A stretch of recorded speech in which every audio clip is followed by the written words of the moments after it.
Hola amigos, ¿qué tal? Stuart here from Spain Speaks with a Spain news update, and Prime Minister Pedro Sánchez has finally broken his silence on the topic of Afghanistan, but more about that in just a moment. Firstly, a big thanks to all of the people that left comments on the last video. Lots of comments, lots of debate happening there as usual.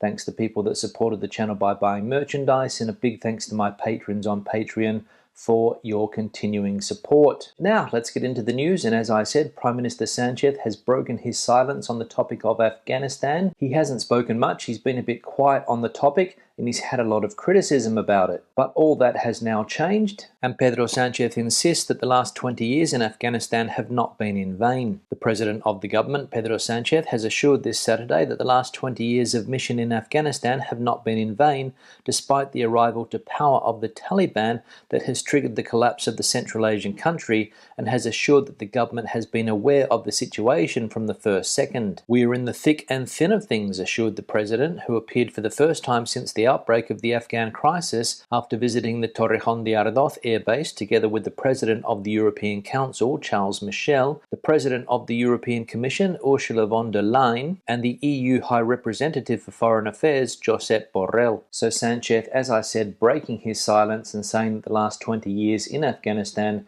have not been in vain, and a lot of people, I'm sure, would not agree with those words. Now, the Afghanistan evacuation is making headlines for another reason today, and it seems that again the United States has snubbed Spain. As we can see here, the United States has not included Spain in its list of countries that have helped in the evacuation from Afghanistan. The US Secretary of State, Antony Blinken, yesterday thanked allies for their important role in carrying out the evacuation of US citizens and Afghans at risk from Kabul. In the communique, Spain's absence from a list of up to 26 countries mentioned, including Germany, Italy, France, the United Kingdom, Ukraine, Albania, and Turkey, among others, is notable for the contribution they have already made in Afghanistan or will make in receiving Afghan asylum seekers. In this way, US diplomacy is once again bypassing Spanish diplomacy, especially in such a relevant and high-risk mission. So the United States forgetting to mention that Spain has helped in the evacuation from Afghanistan. So what does Spain have to do to get a mention from the United States? And this is the second snubbing that Spain has received from the United States in recent times. If we remember, a couple of months ago, Prime Minister Sánchez travelled to Brussels, I think it was, for a much anticipated meeting with Joe Biden, but it didn't happen. And now this. So what's going on between the two countries? But fortunately for Spain, things are looking better on a different diplomatic front, as it appears they have managed to mend the broken bridge with Morocco. As we can see, the King of Morocco opens a new unprecedented stage with Spain based on trust. Turning point in the diplomatic crisis between Spain and Morocco. King Mohammed VI yesterday expressed his desire to inaugurate a new stage in relations between the two countries on the basis of trust, transparency, mutual respect, and honouring of commitments. But the Moroccan monarch specified that this new stage will be unprecedented because after the bilateral crisis of recent months, his aim has not only been to get out of this tense situation, but to make it an opportunity to review the foundations and determining factors that govern relations between the two countries. So the King of Morocco there offering Spain an olive branch, putting an end to the diplomatic crisis, and signalling a new stage between the two countries that will be unprecedented. So how did Spain respond to the Moroccan King's words? Well, the government of Spain is grateful for the words of the King of Morocco. He is a strategic ally. Prime Minister Pedro Sánchez has pointed out that Spain and the EU have always considered Morocco a strategic ally, and thanked King Mohammed VI for the speech in which on Friday he declared the diplomatic crisis between the two countries to be over and inaugurated an unprecedented stage. Sánchez welcomed these words and also extended his hand, assuring that we are allies, neighbours and brothers, and expressed the desire for future collaboration based on trust and respect. So some fantastic news there as diplomatic relations between Spain and Morocco are re-established. Now another health crisis is affecting some parts of Andalusia, and the West Nile virus has reared its ugly head again. And as we can see, this virus has claimed its first victim in Spain this year, a woman from Coria del Rio in Seville. A woman from that town in Seville died today after contracting the West Nile virus disease, as confirmed by the Consejería de Salud y Familias de la Junta de Andalucía. The woman was 73 years old and had been admitted to the hospital Virgen del Rocío for several days. This is the first fatality as a result of the mosquito bite in Spain so far this year. She lived in the San Jose neighborhood of the Seville municipality and had previous serious pathologies. However, she is not the only one affected. Just 24 hours later, 2 more cases were reported in Seville, another 69-year-old resident of Coria and a 63-year-old woman from Villa Manrique de la Condesa. The latter has now been discharged and is recovering at home. So there we go, the West Nile virus again affecting some parts of Seville in the south of Spain. And if you're in that part of the world, be careful with mosquitoes. Now, Murcia's Mar Menor is unfortunately still making headlines. And we are now into the 6th day of an ecological disaster in the Mar Menor with thousands of fish dead. Baskets and baskets of dead fish. Since Monday, the beaches of the Mar Menor have been full of dead fish, which the Murcian government workers have been collecting in baskets before the astonished gaze of local residents and holidaymakers. At first they were fry, but as the days go by, the size of the specimens has increased.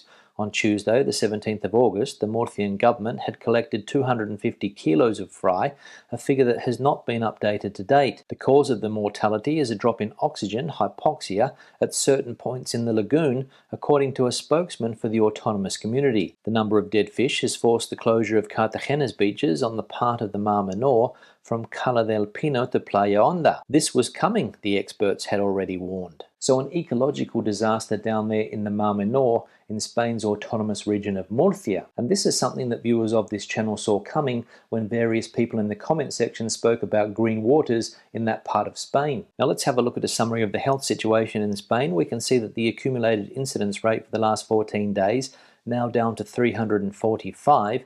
Daily cases are down 41% on previous data. There are still 8,166 people hospitalised around the country with COVID, and there are still unfortunately 1,818 COVID patients in ICU. If we have a look at Spain's main COVID hotspot, the Balearic Islands, we can see that the accumulated incidence rate there is 442, and daily cases there are down 45% on previous data. If we have a look at the vaccination campaign, we can see that more than 65% of the population have completed their vaccination schedule, and just under 75% have received at least 1 dose.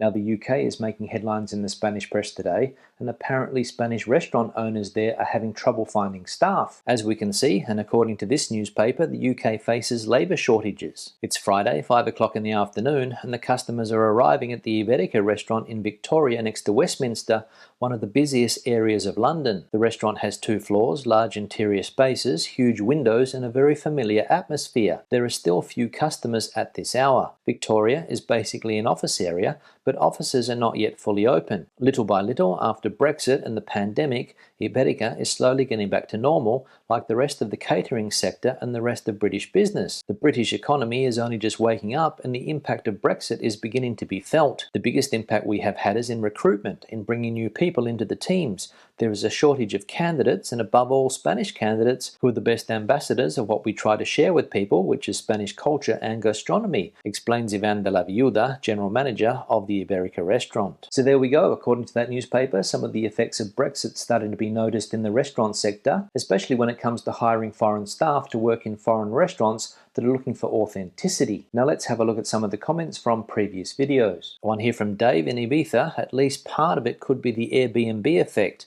There are at least 300 Airbnbs costing €500 a night or more in mid-November. Just checked. Website will only show 300 Airbnbs at a time. Banning Airbnb, as they have in many places, would be a start. Yeah, Dave, thanks for the comment, and obviously referring to an article that we saw the other day about how some people go to work in places like Ibiza and they can't make enough money to make ends meet. And one of the reasons for that is exorbitant rent prices on the island. And you're right, one of the problems could be this Airbnb effect, property owners preferring to list their houses on sites like Airbnb rather than have long-term rentals. I know it's been a problem recently in cities like Madrid, cities like Barcelona, cities like Valencia, other cities where there are a lot of tourists, and various local governments have cracked down on short-term rentals. But is banning sites like Airbnb the solution? Probably not. I think you just have to find the balance. One here from Susanna. So true, Stuart, about the problem in Ibiza.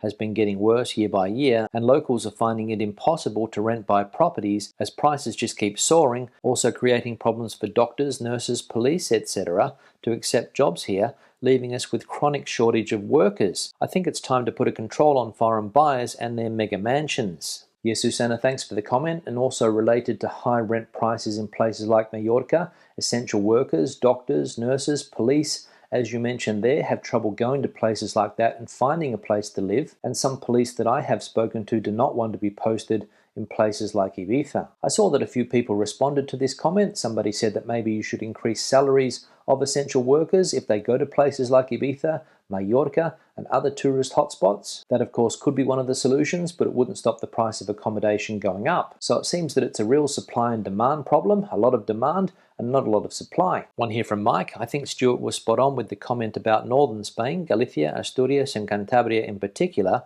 being better than other parts of Spain for those who can't take much heat.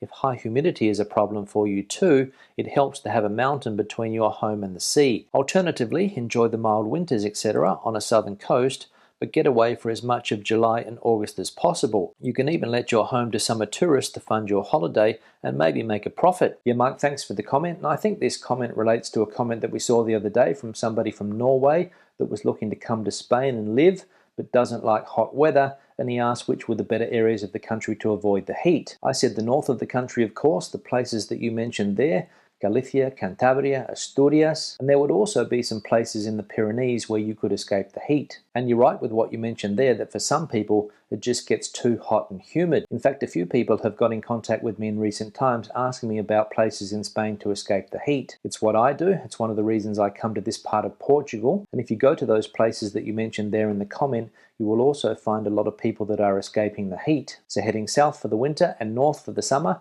seems like a good idea. And you're right, if you own a house in the south and you wanted to rent it out during those summer months, I'm sure it would be very, very easy to do, and you could finance your trip to the north. One here from Lise. Stuart mentions mobility restrictions, that hopefully there won't be any. Is this a possibility as COVID numbers seem to be going down?